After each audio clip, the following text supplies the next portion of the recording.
Now for our story.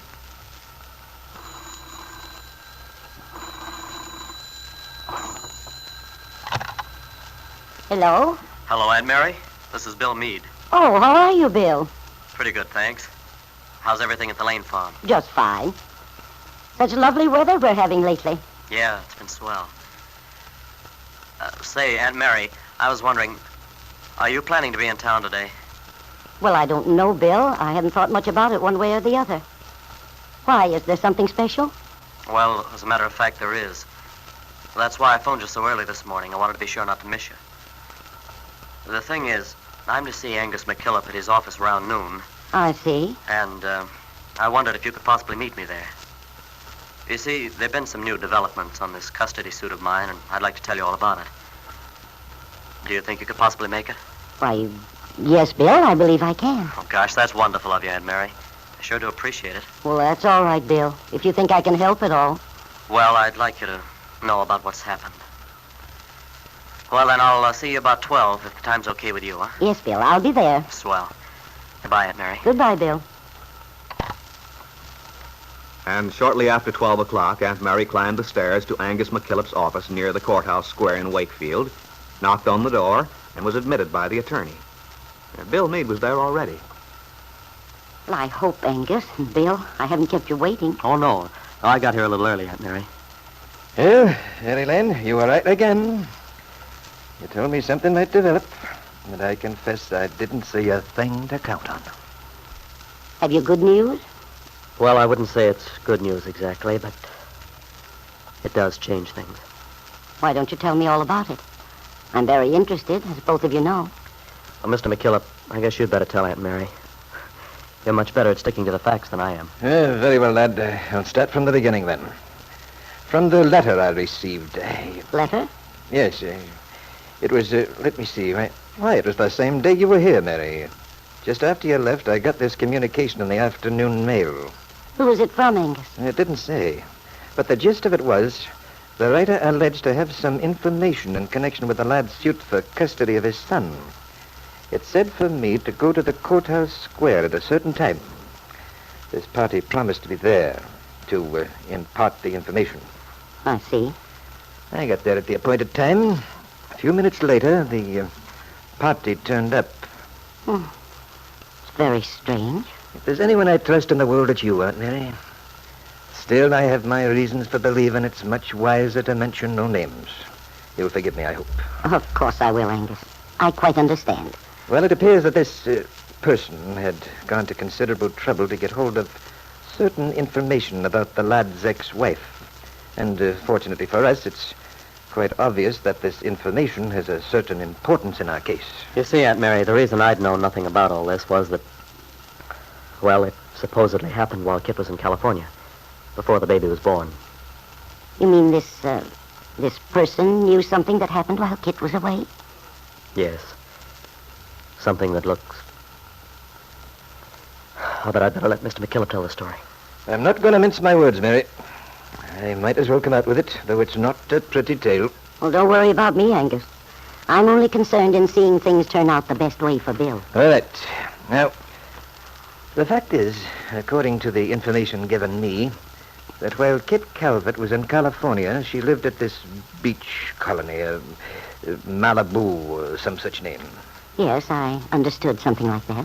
But what you didn't know, nor did our young friend here, was that the house she lived in was leased for her by a certain Paul Cromwell. Paul Cromwell? That's odd. And what do you mean by that? What's odd about it? Well, I know he and Kit were good friends at one time, but... They were very close friends, according to our informant. Still... Bill, did Kit ever mention... That is, did she tell you Paul Cromwell had been in California while she was there? No, not a word. I see. Of course, Angus, just the fact that this old friend of Kit's was there at the same time, you can hardly count that as damaging evidence, can you? Remember, Mary Lane, that the house Mrs. Meade lived in was leased by and paid for by this Cromwell person. And it's already been established that they were very close friends. So, So, that's the story. What I've been trying to make our young friend here understand is, it's a story he must use if he expects to get anywhere in this custody suit. Oh, but the trouble is, Aunt Mary, it's so ugly. So unpleasant. Me getting up in court and saying things like... Hey, it all hinges on one question, lad. Do you want the child or don't you? If you do, then you'll have to be more than unpleasant before you're through. It's a serious charge, and I don't deny it. But to prove that a woman's an unfit mother is bound to be a nasty piece of business. You can't get away from it. Oh, perhaps not, Angus. I don't know much about these things, but I think I do know how Bill feels. Oh, it's a shame there isn't some other way. Yeah, that's it, Aunt Mary. You know how much I want that kid of mine. Gosh, it's all I've thought about for months now. That and... Well, that is all, since the last time I was out to the farm and talked to Peggy. I think you know what I mean. Yes, Bill, I do. But I hate to think that in order to get custody of the baby, I'd have to drag all this up, even if it is true. What do you think I should do, Aunt Mary? I know I have to make the decision, but it would help a lot if I knew how you felt about it. Well, Bill, that's a difficult question for me to answer, for a lot of reasons. But you're always so wise about these things, Aunt Mary. Won't you just tell me what you think?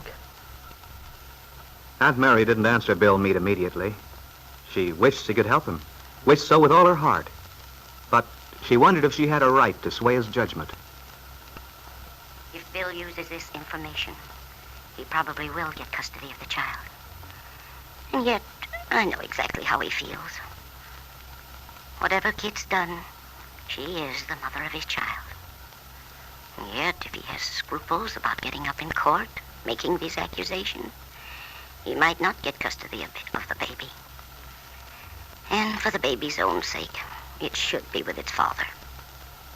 Even though Bill and Peggy could never... What can I tell him in the face of all this? I suppose I must answer the boy. But I can't let my personal feelings come into it one way or the other. I've got to consider the whole question as if I didn't know any of the people who are mixed up in it. Aunt Mary, what do you think? Well, Bill, it seems to me it's only an assumption there was anything actually wrong in what Kit did in California. The looks of it are against her, I know. But it isn't possible to be sure, is it? These things can always be twisted by a smart lawyer, it's true, but... Naturally, Mary. There's always the possibility of doubt in any circumstantial evidence. Yes. So, unless there's definite proof, it seems to me it's rather dangerous to make such an accusation. Dangerous? In what way would it be dangerous? Because, Angus, Kit's whole future life may be affected. Whatever I think of her, regardless of the fact that I honestly believe that baby would be better off with Bill. I certainly don't wish Kit any unhappiness she hasn't earned. And yet, Mary Lane, this may be the only way. There's always a right way and a wrong way to do a thing, Angus. And even if the end in view is a good one, it can be lost or spoiled by going after it in the wrong way. Aunt Mary, you have it in your power right now to avoid the marriage of your niece Peggy to a man she doesn't love. For if Bill Meade refused to use the information with its ugly inference given to his attorney by Jesse Calvert, he would probably lose his suit for custody of the child. If that happened, there would be no obstacle between Peggy and the man she loves. But perhaps that is the wrong way. There is so much to consider, and your answer must be right.